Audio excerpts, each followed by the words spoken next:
salas de aula no subsolo do Minhocão da UNB são usadas por estudantes para consumo de drogas e venda ilegal de bebida alcoólica.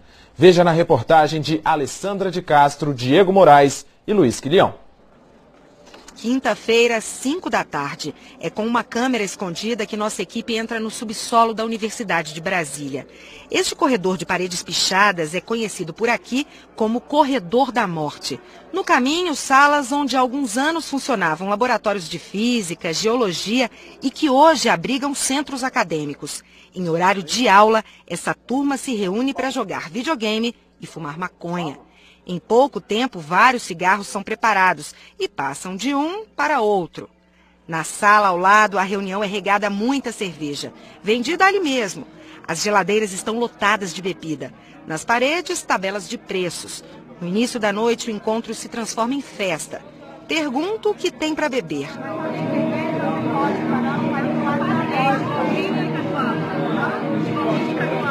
A venda e o consumo de bebida alcoólica dentro da universidade são proibidos por uma resolução interna, mas o prefeito do campus admite que a norma não é eficiente. A resolução que existe hoje diz que o que é proibido, mas não diz o que acontece com quem não cumpre a determinação. Essa norma está em revisão. O Conselho de Administração da Universidade vai aprovar, vai estudar e vai aprovar uma nova norma que pode vir a penalizar. Depois da entrevista, convidamos o prefeito a voltar com a gente ao Corredor da Morte. Ele diz que há menos de uma semana esteve no local acompanhado do reitor da UNB e que eles não viram qualquer vestígio do que acontecia por ali ontem à noite. Quando chegamos à festa, fomos hostilizados pelos estudantes, que tentaram impedir a nossa entrada. É aqui, prefeito. A festinha é aqui. Esse espaço não pode ser fechado a uma autoridade da universidade. Ele não está impedindo agora?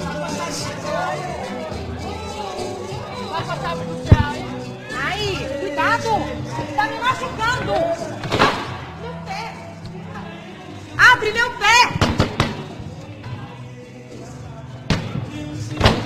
O prefeito ficou fechado na sala por cerca de 10 minutos. Reafirmou que a reitoria da universidade não tinha conhecimento sobre a venda de bebida alcoólica dentro da área acadêmica. Agora essa placa aqui com preço que ela acabou de arrancar já estava aí há um bom tempo. Isso não estava aqui na sexta-feira quando nós visitamos. Isso de fato não estava.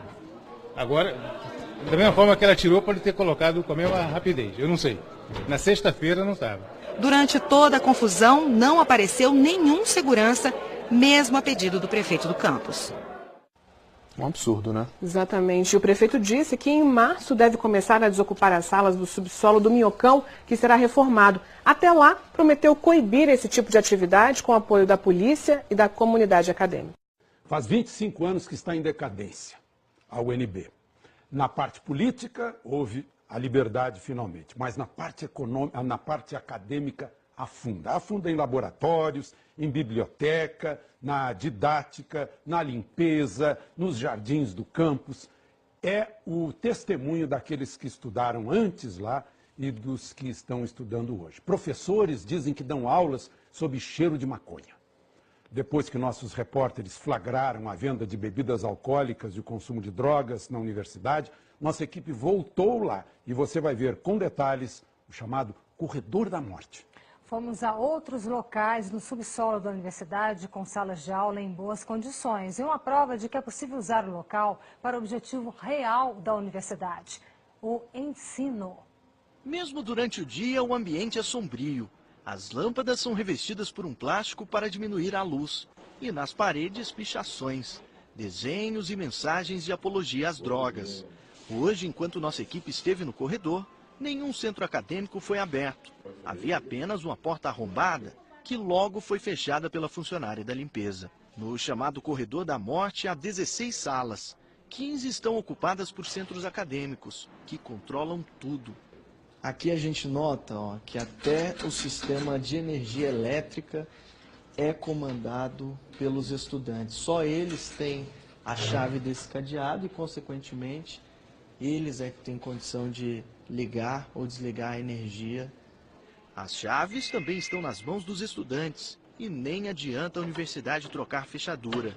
Logo elas são substituídas. Para dificultar o acesso às salas, os estudantes tampam aqui, por exemplo, com jornais mais à frente, vou pedir para o Manuel Lenaldo mostrar aqui para a gente, ó, eles tamparam a visão que havia da sala com pedaços de madeira.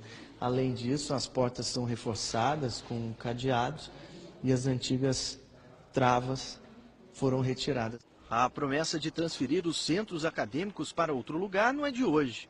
Em junho do ano passado, o prefeito do campus já havia anunciado a mudança, repetida agora diante dos flagrantes de ontem à noite, venda de bebidas e consumo de drogas. A situação é precária ali, a gente ainda não entrou para fazer a reforma porque ainda não conseguiu alocar as atividades que acontecem ali em outro local. Quando é que vai sair essa reforma? A nossa previsão é fazer isso, começar isso em março. Para fazer um contraponto, nós viemos em outra área do subsolo em que não há centros acadêmicos. E por aqui, como a gente vê, ó, as paredes estão limpas, o chão também, e as aulas ocorrem normalmente em todas essas salas. Como a gente viu, a universidade não exerce a sua autonomia.